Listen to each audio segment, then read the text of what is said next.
Child of light के इस episode की शुरुआत में हमें रात का समय दिखाया जाता है जब ज़ांग गोंग वांग घर जा रहा था और ये जाते हुए सोच रहा होता है कि सच में समय तो पलक झपकते ही गुजर गया और तब मैं 9.5 साल का ही था जब ये सब कुछ शुरू हुआ था और मैं बढ़ के 5 फुट का भी हो गया हूँ और तो और मेरा वजन भी बढ़ गया है और पिछले 2 साल जो मैंने लगातार अपने डीमन टीचर की ट्रेनिंग को सहा है तो इस वजह से मैं काफी ज्यादा ग्रो कर गया हूँ और मेरी जो शॉर्ट रेंज टेलीपोर्टेशन है वो इतनी ज्यादा एडवांस है कि यहाँ तक कि टीचर ज़्यू भी अब मुझे फॉलो नहीं कर पाते हैं और इन पिछले कुछ सालों में मैंने कई सारे स्पेल्स सीखे हैं जैसे कि light shield, comprehensive, light element, defence magic, light element reflection magic, light prism और ये जो लाइट प्रिज्म शील्ड है इसे मैंने लाइट एलिमेंट मैजिक के कॉम्बिनेशन से बनाया है और जो डिवाइन गार्ड है वो मुझे पॉइजनस गैस के खिलाफ प्रोटेक्ट करता है और तो और एलिमेंट्री डार्क स्पिरिट मैजिक से भी और जो एलिमेंट्री लाइट अटैक मैजिक है उसमें लाइट एरोज आते हैं जिसमें लाइट एलिमेंट्स को इकट्ठा करके लाइट एरोज को क्रिएट किया जाता है और इसके साथ ही साथ मैंने एलिमेंट्री लाइट रिकवरी मैजिक को भी सीखा है और इसका एडवांस ग्रुप रिकवरी मैजिक को भी, बल्कि इसके साथ ही साथ स्पिरिट हीलिंग टेक्निक को भी और जो एलिमेंट्री स्पेशल मैजिक है उसमें मैंने शॉर्ट रेंज टेलीपोर्टेशन के अंदर महारत हासिल कर ली है और तो और मैंने स्मॉल डायमेंशनल स्लैश को भी सीख लिया है और जब से मैं स्कूल से निकल के आया हूँ तो आज घर जाने का ये जो रास्ता है इसमें काफी ज्यादा सन्नाटा दिख रहा है और तभी अचानक से इसके होश उड़ जाते हैं और ये परेशान होते हुए पीछे देखते हैं तो इसके और भी तगड़े होश उड़ जाते हैं क्योंकि इसके पीछे काफी ज्यादा खतरनाक और बड़ा सा फायर बीस्ट होता है जो कि वाकई में काफी ज्यादा खतरी लग रहा होता है और वो इसके ऊपर दहाड़ने लगता है और इसे देख के ज़ांग के भी होश उड़ जाते हैं और इसे समझ में आ जाता है कि ये तो और कोई नहीं बल्कि एक डिमोनिक बीस्ट है और इसे भी समझ में नहीं आता है कि आखिर गाँव के इतने करीब कोई डिमोनिक बीस्ट कैसे अपीयर हो सकता है और तभी ये जो डिमोनिक बीस्ट होता है ये ज़ांग के ऊपर अटैक कर देता है तो ज़ांग जो होता है तुरंत ही डॉज कर लेता है और तुरंत यहाँ से भागते हुए मदद पुकारने लगता है और इस मॉन्स्टर से दूर भागते हुए चिल्लाते हुए कहता है कि क्या कोई यहाँ पे है, यहाँ पे एक डिमोनिक बीस्ट ने अटैक कर दिया है, जल्दी से आके विलेजर्स को बचाओ। और ये सब कुछ चिल्लाते हुए अपना पूरा जोर लगा के यहाँ से भाग रहा होता है और जब ये यहाँ से दुम दबा के भाग रहा था लेकिन तभी इसे अपने टीचर की बात याद आती जब उन्होंने कहा था कि एक मेस बनने के लिए सबसे ज्यादा इम्पोर्टेंट चीज ये होती है कि तुम्हारे पास करेज होना चाहिए और जब तुम्हारा किसी मुसीबत या चैलेंज से सामना हो तब डर के ना भागा जाए। और इस बात को याद करके ये तुरंत ही रुक जाता है और अपनी जर्नी को याद करते हुए मन में कहता है कि टीचर सही ने जो कुछ भी मुझे बताया मैं उन सभी से बच के भाग रहा हूँ और आज तक मैंने कभी भी किसी के साथ हेड ऑन बैटल का भी सामना नहीं किया है। और हम देखते हैं कि जहाँ पे ज़ांग रुका था उसके आसपास आग की लपटें आने लगती हैं, मतलब कि वो जो फायर डिमोनिक बीस्ट है वो उसके काफी करीब आता जा रहा है। लेकिन इस तरफ हमारा ज़ांग जो था ये भी काफी दृढ़ दिखता है और मन में कहता है कि इस बारी मैं अपनी स्ट्रेंथ के ऊपर हर हाल में विश्वास रखूंगा और बैटल करूंगा। और इतना कह के ये साहस जटा के तुरंत ही काफी तेजी से आगे बढ़ने लगता है और एक काफी ज्यादा खतरनाक सा अपने हाथ के अंदर एक लाइट अटैक तैयार करते हुए चिल्लाते हुए कहता है कि डिमोनिक बीस्ट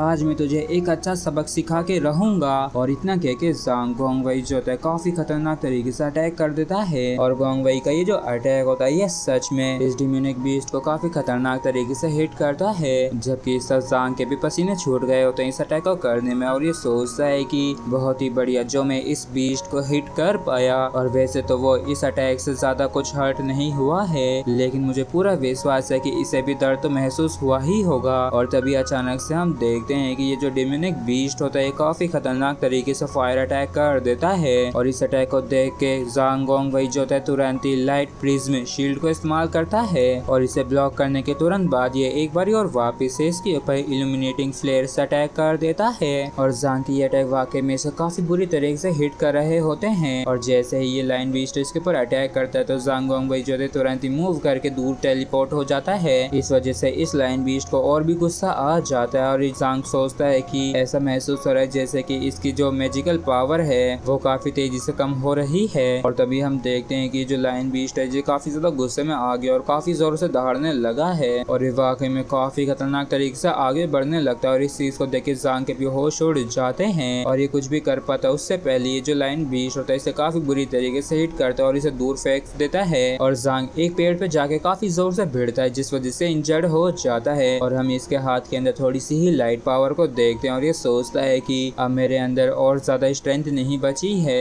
और अब मैं और ज्यादा इसे नहीं झेल सकता हूँ। और जब इसकी आंखें हल्की हल्की खुल रखी थी तभी कोई अटैक को जाते हुए देखता है और जब इसके उसकी आंखें बंद हो जाती है। तो ये आवाज सुनता है जहाँ पे कोई कह रहा होता है कि हवाओं में जो वाटर एलिमेंट्स है वो मेरी पुकार सुनो, एक काफी स्ट्रॉन्ग खतरनाक सा टोर्नेडो बनाओ और मेरे सामने जो ईविल है उसे खत्म कर दो। और इस तरीके से अपने वाटर एलिमेंट को काफी खतरनाक तरीके से इस्तेमाल कर रहा होता है। और इस आवाज को सुन के ज़ांग जो होता है बेहोशी की हालत में सोचता है कि आखिर ये किसका स्पेल था और क्या ये लोग मेरे लिए आए हैं। और तभी हम ज़ांग गोंग वई के पास कुछ जनों को देखते हैं जहाँ पे एक बंदा चिल्लाता हुए कहता है कि अरे ये तो अपना ज़ांग गोंग है। ज़ांग गोंग की मदर जल्दी से यहाँ पे आइए, देखे ये तो आपका बेटा है। और इसकी मदर आते हुए कहती है कि ज़ांग गोंग आखिर तुम्हारी यहाँ पे ऐसी हालत कैसे हुई। जबकि ज़ांग जो होता है इस तरफ सोच रहा होता है कि मैं इस लाइट एलिमेंट के कन्वर्जेंस को महसूस कर सकता हूँ और स्प्रिंग के गुनगुनाहट के साथ ऐसा महसूस हो रहा है जैसे कि मेरी जो इंजर्ड बॉडी वो हील होने लगी है। और वाकई में ये तो काफी अच्छा लग रहा है। जिसके बाद हमें ज़ांग के घर का सीन दिखाया जाता है जहाँ पे इसे होश आ गया होता है और ये मन में कहता है कि जो वुंड्स है वो पहले ही पूरी तरीके से रिकवर हो चुके हैं। और वैसे तो आज से पहले कभी भी मेरी लड़ाई किसी भी डिमोनिक बीस्ट से नहीं हुई, इसलिए मैंने आज तक किसी से सामना नहीं किया है और न ही उन्हें हराया है। लेकिन कुछ भी क्यों ना कहो, मगर अब से उनसे बैटल करने में मुझे डर नहीं लगेगा। और लकीली टीचर की जो साल भर की ट्रेनिंग थी उसने मुझे बचा लिया था, इसलिए आज से पक्का मैं उनकी हर एक बात को सुनूंगा। और तभी कोई बाहर से चिल्लाता फिर कहता है कि ज़ांग गोंग क्या तुम घर पे हो? और मैं तुम्हें कब से ढूंढ रहा हूँ, चलो आओ साथ मिलकर प्रैक्टिस करते हैं। और तभी हम एक लड़के को देखते हैं और ये ज़ांग गोंग से कहता है कि अभी सिर्फ स्कूल को खत्म हुए वे कुछ ही महीने हुए हैं, लेकिन देखो हमें वापिस से फाइनल टेस्ट देने होंगे और इसी वजह से हमें 1 महीने का ब्रेक दिया गया है, इसलिए आओ मेरे साथ स्पेयर करो। तो ज़ांग कहता है कि ठीक है तुम पहला अटैक मेरे पे कर सकते हो। तो ये जो लड़का होता है ये कहता है कि ठीक है, अगर ऐसी ही बात है तो मैं तुम पे ज्यादा रहम नहीं दिखाऊंगा। और इतना कि ये ज़ांग के ऊपर काफी खतरनाक तरीके से वाटर बुलेट अटैक कर देता है और पलक झपकते ही ज़ांग जो होता है इसके सामने से गायब हो जाता है और इसके बाजू में आ जाता है। तो इस चीज को देख के इस लड़के के भी काफी तगड़े वाले होश उड़ जाते हैं और तभी इस मौके का फायदा उठा के ज़ांग जो होता है इसके ऊपर इल्यूमिनेटिंग फ्लेयर से अटैक कर देता है और एक ही पड़ते ये जो बंदा होता है धरती चाटता फिरता है और ये काफी ज्यादा हैरान होते हुए कहता है कि अरे यार, आखिर कोई मैजिक मेरे स्टॉर्म स्पेल से ज्यादा तेज कैसे हो सकता है। तो ज़ांग कहता है कि क्या तुम सच में ये जानना चाहते हो? मैं तुम्हें एक ऐसी जगह पे ले जा सकता हूँ जहाँ से तुम काफी अच्छी तरीके से डॉज करना सीख सकते हो। और फिर क्या था, ज़ांग जो होता है इस लड़के को अपने साथ अपने कर्म भूमि पे ले आता है और इस जगह को देख के इसके होश उड़ जाते हैं और ये बंदा कहता है कि वाह, वैसे ये है क्या, जो कुछ भी है ये काफी ज्यादा कूल दिख रहा है और औसम भी लग रहा है। तो ज़ांग बताता है कि ये तो शेक एरे है और ये वही जगह जहाँ पे टीचर ज़्यू मुझे अपने स्पेशल मैजिक को सिखाते हैं। और तभी हमें ज़ांग के बुरे इरादे दिखाए जाते हैं और ये बुरी तरीके से सोचता है कि चलो ठीक है, अब तुम भी मेरे टीचर ज़्यू की खतरनाक ट्रेनिंग का स्वाद चखो। और जैसे ये बंदा इस मैदान में उतरता है तो काफी बुरी तरीके से पिट जाता है इन सभी बोरों से। और पूरे 2 महीने की ट्रेनिंग के बाद ये जो बच्चा आओ होता है ये शेक एरे के अंदर अब तकरीबन 1 घंटे तक टिकने लगा था। और जब ये ज़ांग के साथ बैठा तो ये कहता है कि सीनियर, क्या हाल ही में मैंने इम्प्रूव किया है क्या? तो ज़ांग जो होता है ये कहता है कि हाँ, तुम पास करने लायक तो हो, वैसे भी तुम टेलीपोर्टेशन का इस्तेमाल नहीं करते हो, लेकिन फिर भी तुम इस लेवल तक पहुंच गई, ये वाकई में काफी ज्यादा अच्छी बात है। और ये लड़का कहता है कि एग्जाम बस कुछ दिनों में होने वाला है, तो आपको क्या लगता है कि आखिर कौन सी एकेडमी आपको एक्सेप्ट कर सकेगी? तो ज़ांग कहता है कि अगर इस साल का भी टेस्ट सिर्फ उड़ने या फिर डिफेंस एबिलिटी का ही होता है तो आराम से मैं क्लास ए एकेडमी के अंदर एंटर कर सकूंगा। हालांकि अगर अटैकिंग का टेस्ट होता है तो फिर सच में मेरा रिजल्ट काफी बुरा आएगा, जिस वजह से शायद मुझे सिर्फ डी क्लास ही एकेडमी मिल सके। और तभी आओ कहता है कि सीनियर, आपके टीचर ने कहा था कि वो एग्जाम से पहले लौट आएंगे और एग्जाम में तो अब तो सिर्फ 2 दिन ही रह गए हैं, तो क्या सच में वो लौट के आएंगे? तो ज़ांग कहता है कि इसके बारे में तो मुझे भी मालूम नहीं है और वाकई में ये काफी अच्छा होगा अगर वो लौट के ही नहीं आए तो, नहीं तो मुझे एग्जाम की तैयारी करने के लिए और भी खतरनाक ट्रेनिंग करनी पड़ेगी और वाकई में इन खतरनाक ट्रेनिंग से मुझे काफी ज्यादा सफर भी करना पड़ता है। और इन लोगों ने जो शैतान का नाम दिया था इसलिए यहाँ पे हाजिर हो जाता है और ये कहता है कि क्या तुम लोग एग्जाम ट्रेनिंग के बारे में सोच रहे हो? तो इसमें मैं तुम लोगों की मदद कर सकता हूँ। और इस आवाज और इस बात को सुनते ही इन दोनों की दिल की धड़कनें रुक जाती हैं और आओ जो होता तुरंत ही खड़े होते हुए कहता है कि टीचर ज़्यू, आखिरकार आप आ ही गए और ज़ांग का सच में आपके साथ ट्रेनिंग करने का काफी ज्यादा मन था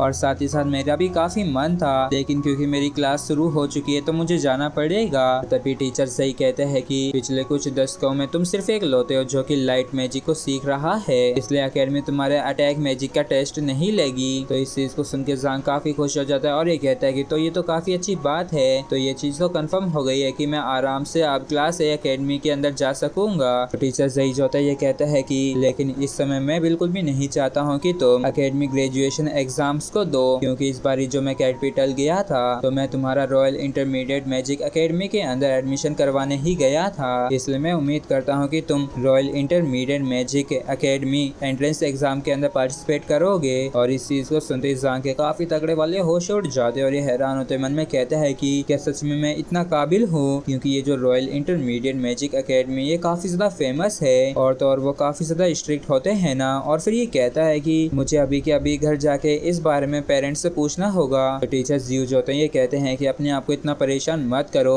क्योंकि आज मैं तुम्हारे साथ तुम्हारे घर जाने वाला हूँ, जिससे कि मैं डायरेक्टली तुम्हारे पेरेंट्स से इस बारे में बात कर सकूं। जिसके बाद हमें सीधे घर का सीन दिखाया जाता है, जहाँ पे इसके पेरेंट्स कहते हैं कि हालांकि टीचर ज़ियू रॉयल इंटरमीडिएट मैजिक एकेडमी के अंदर एंटर करने के लिए तो रॉयल्टी के रिकमेंडेशन की जरूरत पड़ती है ना, जबकि हम लोग तो आम लोग हैं, तो आखिर वो इसे टेस्ट ही क्यों देने देंगे। तो टीचर ज़ई कहते हैं कि विस्काउंट के अंदर मेरा एक दोस्त है और उससे ही मैं ज़ांग गोंग को रिकमेंड करने के लिए कहूँगा। जबकि इस हम ज़ांग गोंग को देखते हैं जो कि इनकी बातों को सुनने की कोशिश कर रहा होता है और ये सोचता है कि आखिर ये लोग वहाँ पे क्या बात कर रहे हैं। और तभी ज़ांग की मदद कहती है कि लेकिन रॉयल इंटरमीडिएट मैजिक एकेडमी की जो ट्यूशन फी होती है वो काफी ज्यादा हाई होती है। तो फादर कहता है कि आखिर तुम ये किस बारे में बात कर रही हो, मैं कुछ भी देने के लिए तैयार हूँ अपने बेटे को उस एकेडमी को अटेंड करते देखने के लिए। तो टीचर ज़ई जो होते हैं ये कहते हैं कि मिस्टर वई आपको इसके बारे में चिंता करने की कोई भी जरूरत नहीं है, क्योंकि ज़ांग गोंग की जो ट्यूशन फी है उसे मैं पे कर दूंगा। और इस चीज को सुन के मदर काफी ज्यादा हैरान होती है। तो टीचर ज़ई कहते हैं कि मैं मैजिक को लेके काफी ज्यादा पैशनेट हूँ, लेकिन मेरा जो एप्टीट्यूड है वो इतना अच्छा नहीं है, और वैसे तो मैंने बाकियों के मुकाबले 10 गुना ज्यादा मेहनत की है, लेकिन फिर भी मैं बस एक ग्रेट मैजी बन के रह गया हूँ। जबकि सब ज़ांग को कुछ भी समझ में नहीं आ रहा होता है और ये सोचता है कि मैं पक्का कह सकता हूँ कि ये मेरे बारे में कुछ भी अच्छा नहीं बोल रहा होगा,